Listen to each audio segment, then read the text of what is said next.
Hello and welcome. I am Thomas Porteous and you're watching NewsX World. Let's take a look at some of the top stories. Ukrainian President Volodymyr Zelensky addresses top military officials from 20 different countries in London. He seeks to formulate plans for a proposed peacekeeping force in Ukraine. Iran's supreme leader Ayatollah Ali Khamenei condemns the deadly US strikes on Yemeni Houthi rebels as a crime that must be stopped. Reports coming out of Gaza say that at least 55 people have been killed in a strike in North and South Gaza. This comes after Israel said it will commence combat with full force. Ukraine's Air Force reports that Russia has launched 171 drones over its territory overnight. This is the latest in a series of near-daily attacks by Russia. The escalation comes after Russia claims it destroyed 132 Ukrainian drones overnight amid ongoing ceasefire negotiations. Canadian authorities have confirmed that China has executed 4 of its citizens on drug-related charges. Canada's foreign minister has condemned the killings, calling them inconsistent with human dignity. China has said it acted in accordance with the law. Donald Trump has suggested that it could take ownership of power plants in Ukraine to ensure their security. This comes after direct discussion between the US President and Volodymyr Zelensky. Indonesia's parliament approves a controversial law expanding the military's role in government. Hundreds of pro-democracy activists camp outside parliament to protest. Demonstrations erupt in Buenos Aires after Congress approves Milei's new IMF loan. Crowds exceed last weekend's protests, which left 45 people injured.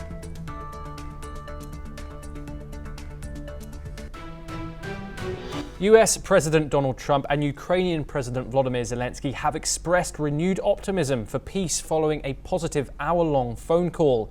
Zelensky stated that lasting peace can be achieved this year under Trump's leadership. The conversation marks a shift from last month's tense White House meeting, signaling progress towards diplomatic alignment. The two leaders discussed the possible US ownership of the Russian-held Zaporizhzhia power plant, along with new US commitments to help Ukraine secure additional air defense systems from Europe. Secretary of State Marco Rubio confirmed that defense staff from both nations will closely coordinate efforts as battlefield situations evolve. While Trump praised the call as very good on Truth Social, Putin remains resistant to a full ceasefire, insisting that military assistance to Ukraine must stop. Zelensky, however, remains open to a partial ceasefire, particularly halting strikes on energy and transport infrastructure. Meanwhile, European leaders have begun summit talks in Brussels on defence and the economy that are expected to stretch into the night. Shortly, Volodymyr Zelensky will brief EU leaders on his call with Donald Trump. Ruslan, thank you very much for joining us on this conversation. How do you perceive President Zelensky's optimism in these talks with Donald Trump in this relationship, actually, given that so shortly ago things seem to have soured beyond repair?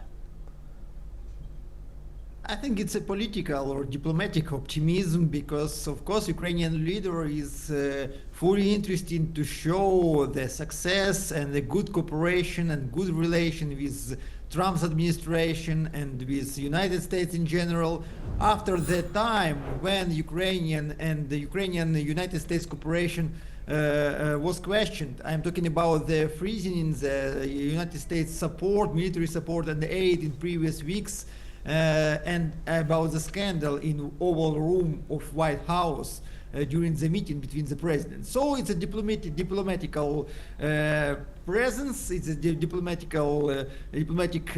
play, I think, on the ice. But I'm sure that Ukrainian government, Ukrainian president are very worried about the future because the geopolitical situation around Ukraine is changing very fast, and both demands from the both sides, from Russian sides and United States sides, also toward Ukraine, is also rising up. Ruslan, the mention of US ownership of the Russian-held power plant was mentioned. How realistic do you think this scenario is, and what are the possible implications for Ukraine's sovereignty and energy security? As I saw, Ukrainian president was surprised by this suggestion from United States. There is a rumor in Ukraine that the question of the Zaporizhzhia nuclear power plant is a question which United States discussed with Ukrainian opposition before, some Ukrainian people, members of parliament from the opposition. And I don't think this is a very real situation, because it needs agreement with the Russian Federation, which is held in this nuclear power plant for now. And this nuclear power plant is very expensive, more than 20 billion cost United States dollars, and it will be very significant concessions from Russia. What Ukraine and the United States could suggest for Russia to change to Zaporizhzhia nuclear power plant, it's hard to say for now. Moreover, today the State Department, United States State Department said that United States is ready to take over control or buy or achieve all Ukrainian nuclear power plants. We have 4 in Ukraine now. And it looks like the Trump administration are trying to achieve as much as they can from Ukraine, yes, to return some money back which was spent in Ukraine during the previous years. Ruslan, that's what I wanted to ask you about next. Donald Trump has had conversations directly with President Zelensky and President Vladimir Putin within hours of each other. What do you think, what are you making of his mediation efforts and diplomacy skills in the outcomes of these talks? In any case, you're absolutely right that there is a significant shift of dialogue about the future of the conflict. Because in previous time, not Ukraine nor Russia was ready to talk about the ceasefire and the ending of the hostilities. Now they are ready, they're discussing this with the United States administration. But this is only one significant shift for nowadays. Because if we are diving into this dialogue, we see a lot of contradictions between sides which are unresolved for this moment. It looks like that United States made a main partner for this dialogue from Russian side. This is my main track of this dialogue. And United States Ukrainian and United States European track, like a Russian Chinese track, it's additional track to this main Russian-United States dialogue. And between United States and Russia, there is a dialogue, there is a change in oppositions, there is a common concessions and so on. But if you are talking about the Ukrainian United States track, it's only an information about the future of the possible peace, future of the possible balance. It's quite different. Ruslan Bortnik, thank you very much for joining us in that discussion. We now move to some news from Europe. Turkey has detained Istanbul Mayor Edrik İmamoğlu, the main rival of President Tayyip Erdogan. He faces charges of corruption and aiding a terrorist group. The main opposition party condemned the move, calling it a coup against our next president. The arrest follows months of legal action against opposition figures. Critics say the crackdown is politically motivated, aiming to weaken electoral rivals and silence dissent. Turkey's lira plunged 12%, hitting a record low of 42 to the dollar. The currency crash reflects growing concerns about the rule of law in the country. İmamoğlu, a 2-term mayor, was set to be named the presidential candidate for the Republicans' People's Party within the next few days. He now faces multiple investigations, including charges of leading a crime organization, bribery, and tender rigging. Authorities have also detained 37 people for sharing provocative content online, according to the Interior Minister.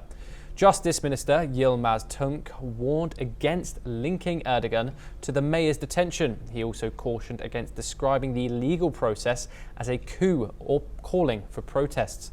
Despite this, authorities temporarily banned demonstrations and police blocked several city streets.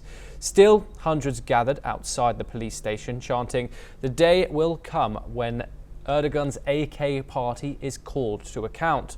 Later, thousands gathered in Istanbul's Saraç district. CHP leader Özgar Özel addressed the crowd near the municipality building. He accused Erdogan of targeting Imamoglu out of fear of losing to him in the future elections. Turkey's next election is set for 2028. However, Erdogan has reached his two-term limit as president after previously serving as prime minister. To run again, he must either call an early election or change the constitution. Germany, France and the EU Council of Europe have condemned Imamoglu's detention. The US State Department urged Turkey to respect its citizens' rights. The Istanbul prosecutor's office said 100 people, including journalists, business figures, were suspected of involvement in criminal activities. These charges relate to tenders awarded by the municipality and form part of the first investigation. Let's hear what EU Commission President had to say. As a Council of Europe member that Turkey is and an EU candidate country, Turkey must uphold the democratic values, especially the rights. We are joined now by Professor Rohan Gunaratne, Middle East Affairs expert located in Singapore. Rohan, thank you very much for joining us. So, all these details point to political unrest in Turkey. This includes a social media blackout, restrictions. What does this mean for Turkey's political situation right now? Imamoglu has become very, very popular after he was arrested. So if there is an election tomorrow, he will definitely win. But certainly he poses a very significant threat to the current ruling party and to Erdogan. And I personally believe that he will be the next leader of Turkey. Rohan, in response to the unrest, the Turkish government has imposed bans on demonstrations, restricted social media access and implemented curfews. How are these measures affecting public sentiment in the country and the overall political climate in Germany, and in Turkey? And what are the underlying factors leading to his arrest? He's an immensely popular leader, and he poses a very significant threat to Erdogan's rule, the continuity of his rule. Erdogan is an Islamist, and Imamoglu is very moderate, and he has widespread support. And the actions that Erdogan has taken has made Erdogan very unpopular. The Turkish people are very deeply influenced by European values, and they will not tolerate the media blackout. They will not tolerate the restrictions on protests and demonstrations. Yes. So obviously what is going to happen is that Imamoglu will become more and more popular, and the demonstrations will grow in strength, size and influence. Professor Gunaratne, with over 100 individuals detained and all, as you say, the media blackouts, the curfews, what does this say about freedom of expression in Turkey?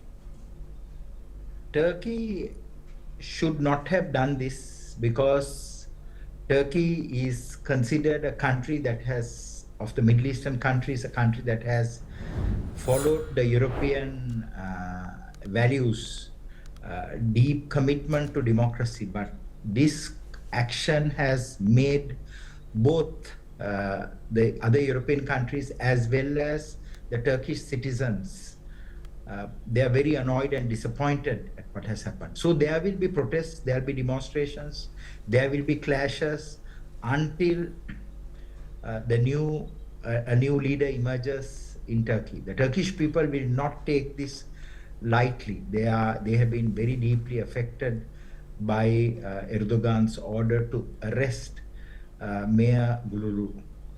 International countries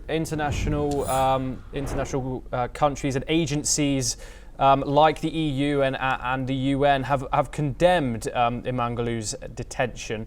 How significant is this international criticism in influencing Turkey's internal policies, particularly under President Erdogan?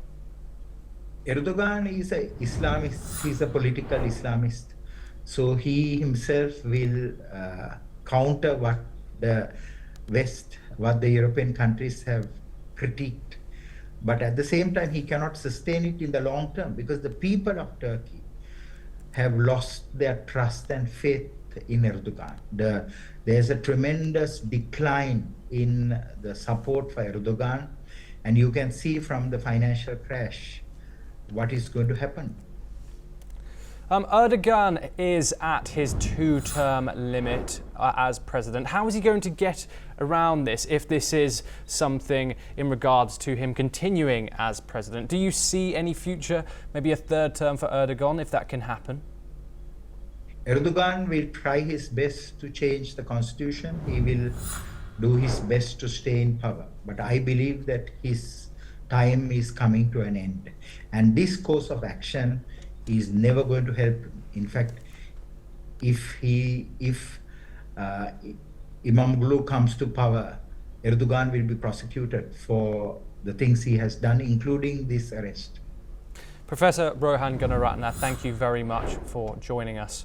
We now move to the Middle East. In a significant escalation, US President Donald Trump warned Yemen's Houthi rebels of complete annihilation if attacks continue, following US airstrikes on Houthi-controlled areas including Sana'a and Sada, which killed at least 53 people, including children.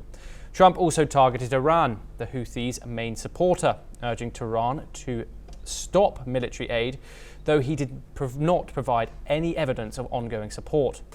The conflict has worsened in Yemen's humanitarian crisis. The UN suspended operations in Sada after Houthi forces detained UN workers, and the World Food Programme reported unauthorized food aid seizures by Houthis, deepening civilian suffering. The international community remains vigilant as tensions escalate, with the potential for further conflict intensifying. We are now joined by Berzine Wagmer, Centre for Iranian Studies and School of Oriental and African Studies, located in London. Thank you very much for joining us. What do you believe is the strategic objective of the US in conducting these airstrikes in Yemen and issuing such strong warnings to this Houthi rebel group? Just to start us off. To commence, President Trump, upon assumption of office this January, declared the Houthis a terrorist organization without equivocation, compared to the Biden administration, which had a notch lower, just designated it as a terrorist group. So there is a distinction with difference here in that President Trump has ratcheted up, and entirely justifiably and quite rightly so, because the Houthis are destroying Yemen, or actually one can say it's already gone to rack and ruin as a 4th world country. The truce has held since 2022. Riyadh has pulled out since it could not necessarily succeed in its strategic objectives of defending its southern flank, its security flank, which has only emboldened the Houthis to dig in deeper. And of course, they find comfort, inspiration, and aid from Tehran as the only remaining proxy in the region of an embattled and beleaguered Tehran, since Israel has taken out what has happened to be its clients in as Hamas and Hezbollah, to say the least. So that is what drives President Trump's no-nonsense approach. Now the question is, what the Houthis have morally pontificated on social media and amplified their gestures is by saying that we are Gaza's shield and that we don't take dictation from Tehran. But that is a patent lie, because they are supported by Tehran and not just rhetorically.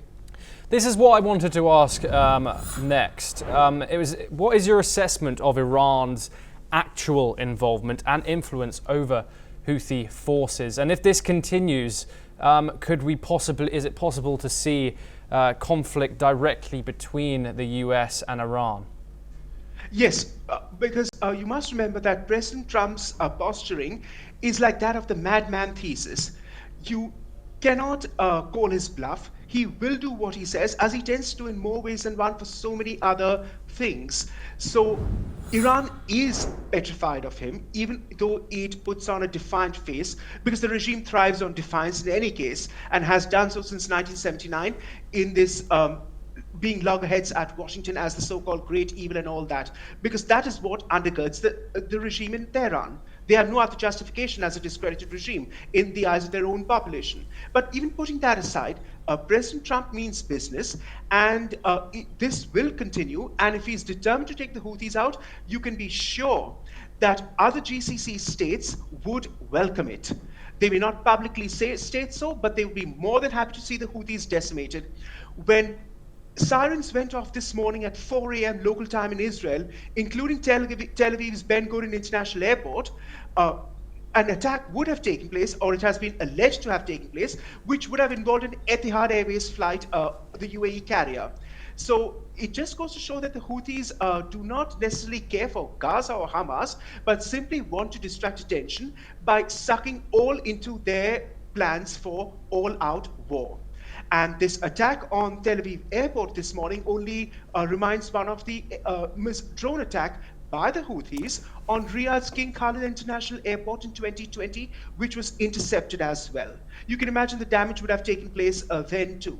So these aspects need to be put into context, over and above the fact that besides Tehran actually supplying them with material and funding, Yes, and inspiration, you must also not discount Moscow's tinkering in the region and destabilizing the region, because Putin is a disruptor, and it is borne out by the fact that we do now know that the Houthis have been supplied shipping satellite tracking data by Moscow to intercept vessels in the Red Sea region and to take those out since last October.